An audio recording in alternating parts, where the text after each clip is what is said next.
오늘 우리 함께 읽으실 하나님의 말씀 창세기 12장 1절로부터 4절 말씀입니다. 창세기 12장 1절로부터 4절 말씀.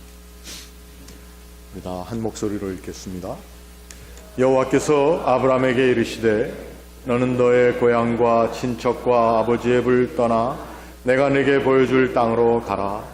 내가 너로 큰 민족을 이루고 네게 복을 주어 내 이름을 창대하게 하리니 너는 복이 될지라.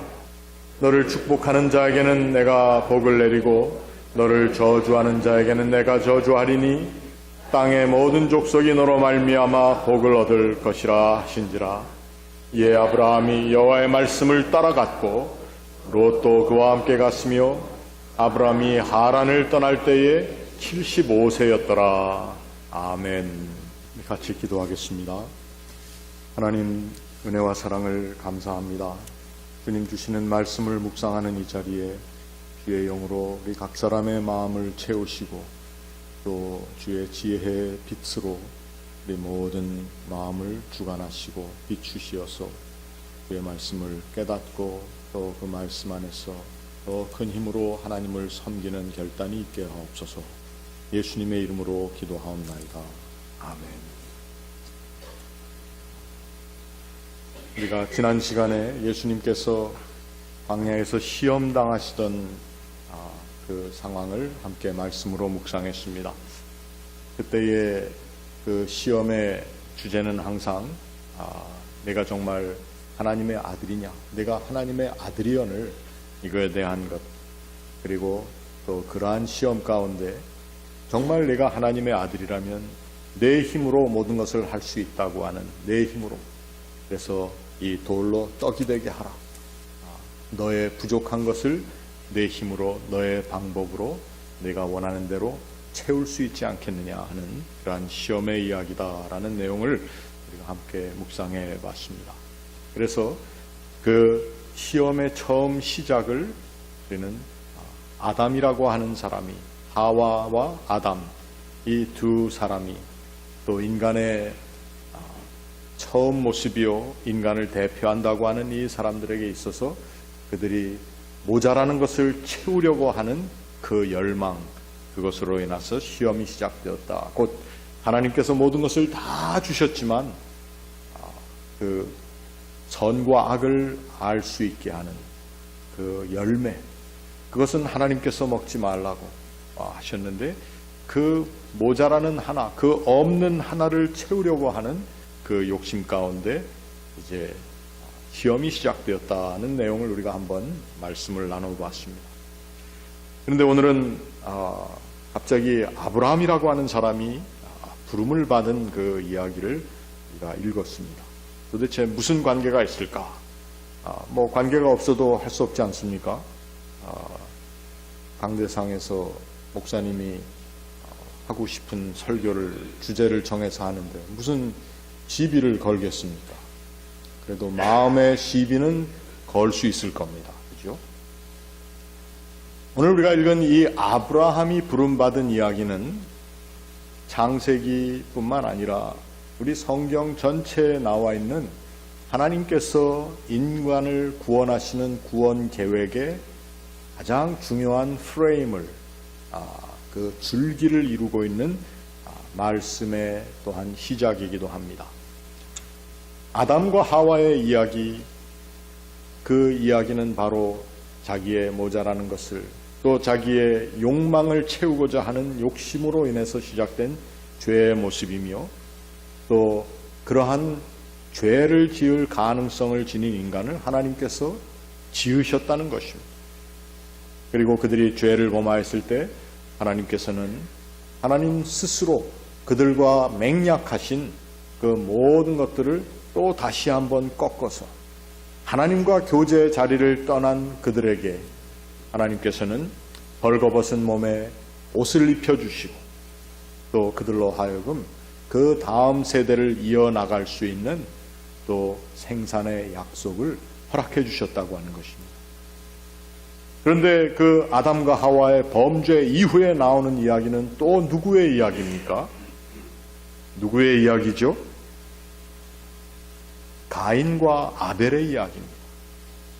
화목하며 또 땅을 개간하며 열매를 거두며 또 하나님과의 교제를 이루어가며 사는 사람들의 모습 같으면서도 가인이라고 하는 사람은 자신이 기대했던 내가 바치는 것을 하나님께서는 받아주셔야 되고 내가 더 큰 사람이니까 나의 것을 먼저 그래서 내 재물을 왜 받지 않으셨느냐 하는 또 자기 나름대로의 만족치 않음을 또 그 불만을 통해서 생긴 그 앵거를 그 분노를 동생에게 퍼부었습니다. 결국 그는 하나님 앞에서 피의 죄를 범하는 그러한 범죄를 하게 되었습니다. 물론 창세기가 더 처음에 나오는 이야기이지만 이스라엘의 개념 가운데 있었던 피는 피로 갚아야 된다고 하는 그 개념, 그대로라면은 가인이라고 하는 사람은 동생 아벨을 죽였기 때문에 마땅히 죽임을 당해야 됐습니다. 그런데 그가 하나님 전을 내가 쫓겨나갈 때에 다른 사람들이 나를 동생을 해한 자로 생각하고 나를 죽이려고 한다면 저는 두렵습니다. 그랬더니 하나님께서는 가인에게 가인의 죄를 갚기는커녕 그에게 표를 주시어서 그가 다른 사람들로 하여금 해를 당하는 일이 없도록 또 해주셨다는 것입니다. 그것이 두 번째 이야기입니다. 세 번째 이야기는 누구의 이야기입니까? 누구의 이야기죠? 이제 여러분들이 성경을 얼마나 제대로 잘 읽으셨는가의 이야기를 우리가 해보겠습니다.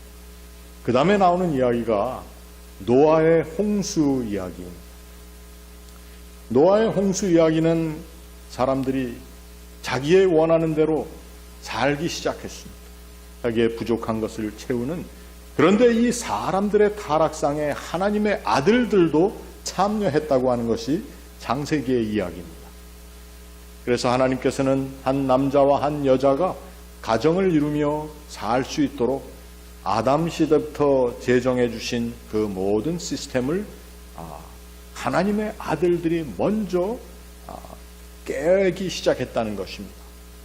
하나님의 아들들이 누구인지에 대해서는 우리가 정확한 해석을, 어떤 사람의 해석이 맞다고 할 수는 없지만 천상의 존재일 수도 있지만 하나님을 가장 잘 섬긴다고 하는, 하나님을 가까이 섬기는 사람들이라고도 우리가 얘기할 수 있는데, 이 천상의 존재와 같은 그러한 하나님께서 모든 것을 허락하시고 하나님과의 교제를 이뤄나갈 수 있었던 사람들이 자기 눈에 보이는 대로 아름다운 여인만 있으면 다 자기 여자를 삼았다는 것입니다. 이러한 것으로 시작되어서 성경은 인간의 패역함이 온 세상에 만연하였다, 이렇게 얘기를 하고 있습니다. 그래서 하나님께서는 이 세상을 만드신 것, 사람 만드신 것을 후회하시며 이 세상에 있는 모든 호흡 있는 것들을 다 멸하시기로 결정하셨다. 그럼 다 멸하셔야 되는데 하나님이 또 봐주기 시작했어요. 그래서 노아라고 하는 당대의 의인 한 사람과 그의 가족들을 방주를 지어서, 또 동물들 중에 그들이 아무 지각이 없는 그러한 피조물들이지만 하나님께서는 그들 중에 한 쌍씩을 다 구해서 방주에 넣어 이 세상을 물로 심판하시면서 그들을 구원하셨다는 것입니다. 하나님의 심판이 선포되었지만 또한 하나님의 구원 계획이 그 자리에 숨겨져 있었다라고 하는 것입니다. 하나님께서는 약속을 하십니다.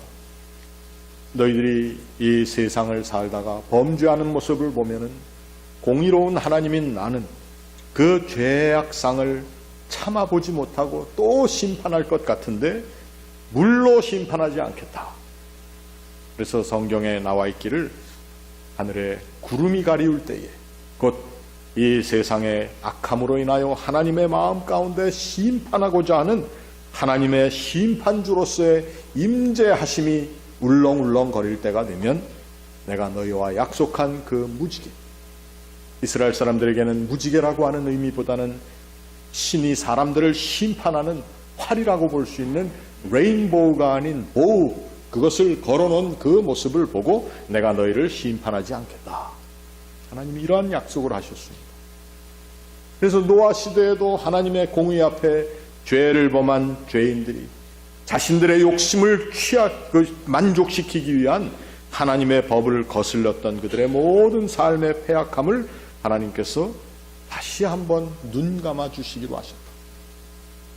그리고 나서는 네 번째 이야기가 등장하는데, 하나님의 용서함을 받은 이들이 하나님의 용서에 대한 확신이 없었기 때문에 또 우리를 물로 심판하면 어떡할까? 하나님은 약속하셨지만 그 하나님의 약속을 신뢰하지 못한 그들이 자신들의 힘으로 어떻게 하든지 생존해야 되겠다라고 하는 자신들의 방법을 또 한 번 채워보겠다고 하는 노력을 함으로 바벨탑이라고 하는 탑을 세워서 하나님처럼 높아지는 교만함뿐만 아니라 또 하나님이 이 세상을 물로 심판할지 모르니까 높은 자리에 우리가 함께 모여 살면서 이 땅의 흩어짐을 우리 스스로 면하자. 여러분, 다 다른 이야기 같지만 그 이야기 가운데 나와 있는 것은 하나님께서 우리에게 주신 하나님의 약속을 신뢰하지 못하는 불신앙뿐만 아니라 예수님을 광야에서 시험했던 그 시험하는 자 마귀가 얘기한 것처럼 우리 인간들이 우리의 힘으로, 우리의 방법으로 우리의 연약하고 부족하고 없는 것을 채울 수 있다라고 하는 우리 욕망 실현을 향한 우리의 헛된 발걸음을 이야기하고 있다고 하는 것입니다. 그런데 이 네 가지 이야기가 성경에 소개된 후에 오늘 우리가 읽은 창세기 12장에 나와 있는 하나님께서 아브라함을 부르시는 이야기가 여기에 나오고 있습니다. 여러분, 어떻게 생각하십니까? 왜 그 네 가지 이야기가 나온 후에 그제서야 아브라함을 부르신, 믿음의 조상이라고 하는 아브라함을 부르신 이야기가 소개될까? 이것은 바로 하나님께서 하나님의 은혜라고 하는 은혜의 사건들을 4번 반복해 주신 후에 그 은혜의 사건을 다시 한번 우리들에게 생각나게 하시는 하나님의 방법이요, 성경을 기록한 성경 저자들의 문학적인 필체에 의한 솜씨라고 볼 수가 있습니다. 오늘 아브라함의 이야기를 기록한 이 창세기의 저자는 무엇을 얘기하느냐? 아브라함이라고 하는 사람이 그도 그의 모자라고 그의 부족한 것을 채울 수 있는 자신의 노력을 가지고 시작하지 않은 사람이라고 생각하는 것입니다. 우리가 읽지는 않았습니다만 11장 후반부에 보면은 아브라함의 그 조상 아버지가, 데라가 그 아들 아브라함과 또 하란의 아들은 그의 손자 롯과 그의 며느리 아브라함 아내 사라를 데리고 갈대아 사람들이 살던 우르 땅을 떠나서 하란에 이르러 거기에 거류하였다. 이렇게 얘기를 하고 있습니다. 데라라고 하는 사람이, 아브라함의 아버지 데라가 갈대아 우르라고 하는 땅, 갈대아 사람들이 살던 우르를 떠나서 하란에 왔을 때에 그 하란에, 오늘 여기에 성경에는 거류하였다 이렇게 되어 있지만 히브리 말로 샤칸이라는 말을 써서 완전 거기에 셀을 했다, 거기에 정착했다라고 기록되어 있습니다. 이 하란에 왜 정착했겠습니까? 하란이라고 하는 것은 오늘 우리로 얘기하면은 시카고 지역의 가장 좋은 서버브라고 볼 수 있습니다. 교육시설이 잘 돼 있고 사람 살기 좋고 또 거기에다가 적절한 집을 사면 부동산 값도 많이 오르고, 뭐 이러한 우리의 판단으로 인해서 가장 살기 좋은, 그 당시에 살기 좋은 자리요, 우리의 모든 부족한 것들이 해결될 수 있는 자리라고 생각했기 때문에 사실 하나님께서 아브라함의 아버지 데라를 불러서 그 가족을 이끌고자 했던 원래의 자리는 가나안 땅으로 들어가는 것이었습니다. 그런데 그들은 자신들의 만족함을 채울 수 있는, 또 이룰 수 있는, 그리고 자신들의 부족한 것들이 채워질 수 있는 자리라고 하는 하란에 정착했다라고 하는 것입니다. 아브라함의 아버지가. 그런데 하나님께서는 그 만족스럽게 정착할 수 있는 모든 부족한 것들을 자신의 힘으로 채울 수 있다고 생각했던 그 삶의 정황에서 아브라함을 하나님께서는 불러내셨다라고 하는 거죠. 하나님께서 아브라함을 부르실 때의 어떤 청사진을 보여주시면서 이러한 방법으로 내가 너를 인도하여서 이렇게 저렇게 해서 이것을 너에게 주겠다라고 하는 약속은 하지 아니하시고 아브라함에게 하나님께서 하신 말씀은 지극히 비상적인 것이었습니다. 하나님은 대단히 구체적인 하나님이십니다. 하나님은 하나님의 약속을 디테일하게 이뤄나가시는 섭리의 하나님이신데 오늘 그 하나님께서 아브라함에게 나타나셔서 하신 그 말씀은 너무도 비상적이요. 아브라함이라고 하는 사람, 지금 자기의 본토를 떠나서 아버지를 따라서 가야 할 길을 가다가 하란이라고 하는 것에 정착이 되어서 이제는 그 자리에서 아버지의 것을 이어받고 자신의 것을 펼쳐나갈 수 있는 그러한 자리에 갔다라고 하는 이 아브라함을 알 수도 없고 약속도 확실하지 않은 구체적인 청사진을 펼쳐주지도 아니하시면서 너는 이제 내가 너에게 명령하는, 너에게 보여주는 땅도 아니고 너에게 앞으로 보여줄 땅으로 가라, 이렇게 말씀하십니다. 그런데 만일에 아브라함이 그 자리에서 하나님 더 구체적으로 보여주십시오, 더 자세히 알려주십시오. 제가 지금 하는 이 말은 제 말입니다. 제가 늘 하는 말입니다. 여러분들이 늘 하는 말씀일 겁니다. 하나님 구체적으로 알려주십시오. 더 채워주십시오. 이것이 모자라는데 이것을 채워주시고 이렇게 해주시기를 바랍니다. 그런데 하나님께서 그러한 자리에 우리의 것을 채워달라고 하는 기도를 들으시진 않으시고 오히려 하나님께서 아브라함에게 얘기하신 것은 내 고향과 친척과 아버지의 집을 떠나 내가 네게 보여줄 땅으로 가라, 이렇게 얘기를 하시죠. 여러분, 우리는 성경 말씀을 많이 읽고 들었기 때문에 앞으로 하나님께서 그렇게 우리에게 나타나셔서 말씀하시면 저와 여러분 어떻게 하죠? 당장 짐 싸가지고 가야죠. 아브라함에게 그렇게 하셔서 그를 통하여 하나님이 큰 일을 이루셨는데 우리는 성경에 이 말이 있기 때문에 아마 그렇게 할 수 있을 겁니다. 그러나 아브라함이라고 하는 사람이 살던 그 당시의 상황으로 보았을 때 그렇게 한다는 것이 쉽지 않았다고 하는 것입니다. 바로 여기에 하나님의 은혜가 우리에게 제시하는, 우리가 지난 시간에 함께 나누었던 말씀과 연관되어 생각할 수 있는 그것이 바로 하나님의 놀라운 우리 인간의 구원 계획이라고 하는 것이 우리의 만족을, 우리의 부족한 것을, 우리의 원함을 채워주는 정도의 것으로 이루어지고 또 진행되는 것은 아니라는 것입니다. 우리가 생각하고 우리가 추구하는 우리의 답을 만족시켜주기 때문에 우리가 이것이 하나님의 섭리다라고 얘기하는 그러한 신앙의 모습은 어떻게 보면은 대단히 연약하고 또 어떻게 보면은 아직도 성숙하지 못한 우리의 믿음의 모습이 아닌가 하는 것입니다. 우리가 이 세상을 살면서 하나님 앞에 나와 예배하고 하나님을 섬기며 하나님과 교제하며 하나님의 이름으로 서로와 서로 교제하는 우리의 삶의 모습에는 물론 우리의 핍절함을 채워주시는 하나님의 근본적인 아버지로서 어머니로서의 모습을 우리가 신뢰하지만 우리의 삶에 필요한 것이 채워지는 것이, 또 우리가 원하는 우리의 욕심이 채워지고 우리의 원하는 것들이 다 풍성하게 다 이루어졌다라고 해서 그 하나님의 은혜가 증거될 수 있는 것은 아니다라고 하는 것입니다.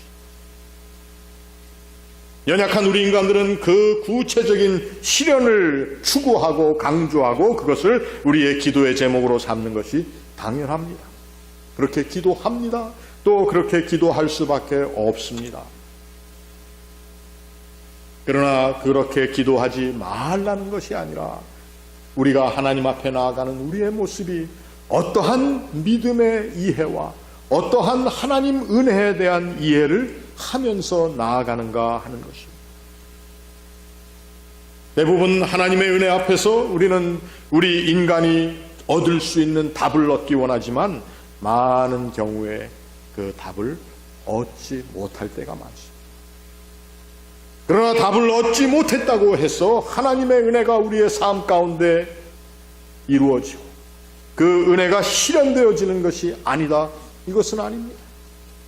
우리가 답을 얻지 못했고 우리가 갈 길을 알지 못하고 우리에게 하나님께서 그 청사진을 아직 보여주지 않으셨다 할지라도 우리의 삶에 하나님이 지으신 하나님께서 계획하신 하나님의 구원 계획은 진행되고 있다라고 하는 것이고 우리는 그 하나님의 은혜의 실현 가운데 은혜의 구체적인 성취 가운데 우리의 삶이 있다고 하는 것입니다.